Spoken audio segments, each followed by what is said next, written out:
To further defeat inflation, my plan will terminate the Green New Deal, which I call the Green New Scam, greatest scam in history probably, a $10 trillion scam that we waste, we throw like throwing money right out the window. It actually sets us back as opposed to moves us forward. And rescind all unspent funds under the misnamed Inflation Reduction Act, which the Democrats agreed after it was approved that it wasn't for that purpose, it was for other purposes like giveaways. Kamala spent $7.5 billion to build 8 charging stations. Think of a charging station like a fuel pump with electricity coming out of it. 8 charging stations in the Midwest for electric vehicles cost billions and billions of dollars. 7.5 billion, they think, but the costs are still going, and 3 of them don't work and never will, probably. Other than that, it's worked out quite well. I will end the electric vehicle mandate, stop the appalling waste, and save taxpayers an estimated $1 trillion. Third, I will launch a historic campaign to liberate our economy from crippling regulation. My first term, I pledged to cut 2 old regulations for every 1 new regulation, and we did much better than that, as I've said. Yet over the past 4 years, Kamala has added $6,300 a year in regulatory costs onto the backs of the typical American family. Think of that. To stop this onslaught and lower prices, I'm pledging today that in my second term, we will eliminate a minimum of 10 old regulations for every 1 new regulation. We'll be able to do that quite easily, actually. And instead of attacking industries of the future, we will embrace them, including making America the world capital for crypto and Bitcoin.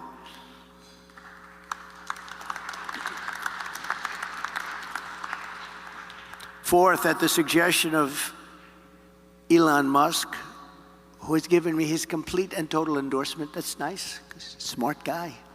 He knows what he's doing. He knows what he's doing. It's very, very much appreciated. I will create a government efficiency commission tasked with conducting a complete financial and performance audit of the entire federal government and making recommendations for drastic reforms. We need to do it. Can't go on the way we are now.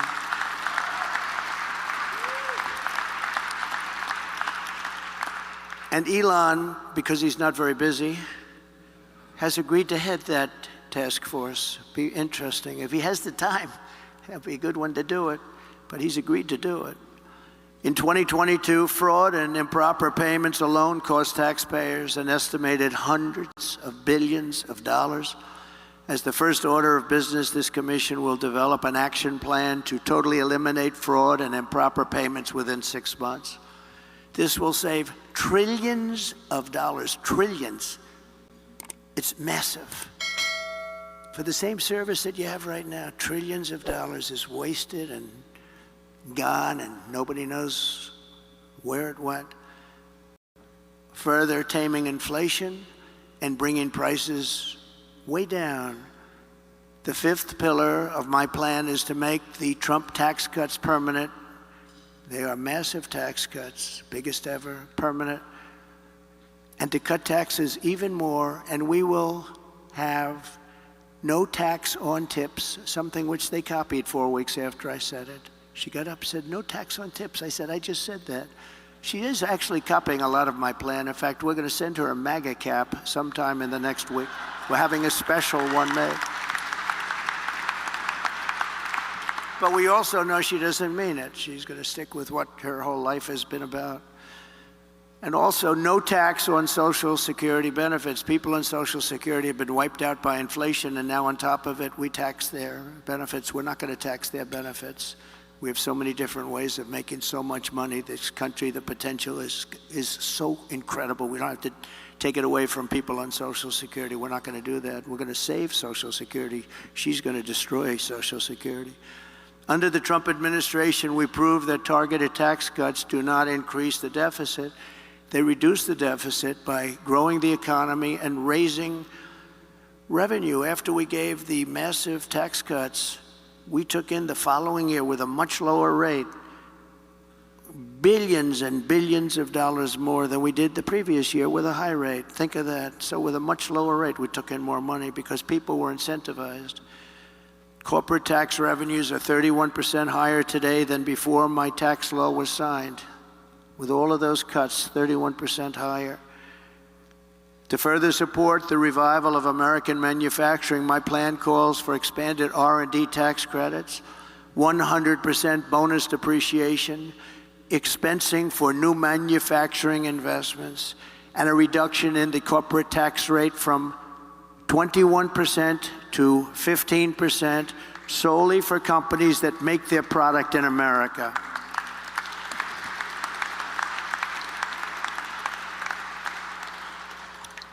You have to make your product in America. If you outsource, offshore, or replace American workers, you're not eligible for any of these benefits. In fact, you will pay a very substantial tariff that comes in from another country, that's made in another country and comes in. There'll be a big tariff on that product because we want to make our goods in America, and most of them we can. My message is simple: make your product here in America, and only in America. We are not going to be taken advantage of anymore, just as we made great inroads and progress 4 years ago. We made tremendous inroads on this subject. We're not going to watch our wealth and jobs get ripped away from us and sent to foreign countries, which is what's been happening for many, many decades with us. China was built on doing exactly what we're going to be doing and what I started doing 4 years ago. What we're putting forward is the most pro-American manufacturing and jobs policy in modern history for any country. This plan will bring jobs and growth into our country at levels never seen before. Every business on earth will flock to America from Europe, Asia, the Middle East, and all over the world. By contrast, Comrade Kamala Harris wants to sacrifice our wealth, kill the economy, and drive jobs overseas to punish businesses more. Businesses will leave. They'll leave America. They're international companies. They report to their shareholders, and they will leave America if her plan, even in a small form, comes to the fore. Her tax plan, which includes the promise to end the Trump tax cuts, which again by itself would be a massive tax increase, would increase taxes by over $5 trillion, a record many times over. It would result in the largest small business tax hike in history, massively raising taxes on 25 million small business people and raising small business tax rates to 43% and higher. In other words, 20% higher than communist China. Kamala is also vowing to raise the corporate tax rate from 21% to 28%. We're bringing it down to 15%. But she really is looking to raise it to 40, 45, or even 50%. You know that. All you have to do is follow her past path.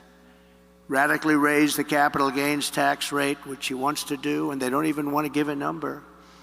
And for the first time ever, impose a 25% tax on unrealized capital gains. So this will lead America into a 1929 depression, and it will be a depression and a territory that we have not seen for a long time. These policies, especially the tax on unrealized capital gains, would decimate the U.S. economy. Companies and innovation would flee from America to other countries.